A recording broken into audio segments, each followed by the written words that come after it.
Plano ng Kamara na iapela ang desisyon ng Korte Suprema na unconstitutional ang impeachment case laban kay Vice President Sara Duterte.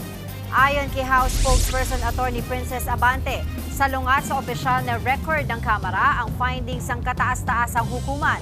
Paliwanag pa ni Abante, nanindigan silang sinunod nila ang saligang batas at ang mga naunang pasya ng Korte Suprema. Kinumpirma rin ni House Speaker Martin Romualdez na maghahain sila ng motion for reconsideration.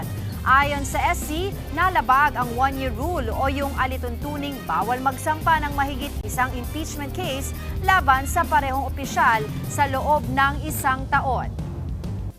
Mga kapatid, Angela Lagunsad Castro po para sa komprehensibo at makabuluhang balitaan at talakayan. Mag-follow at subscribe na sa social media pages ng News 5.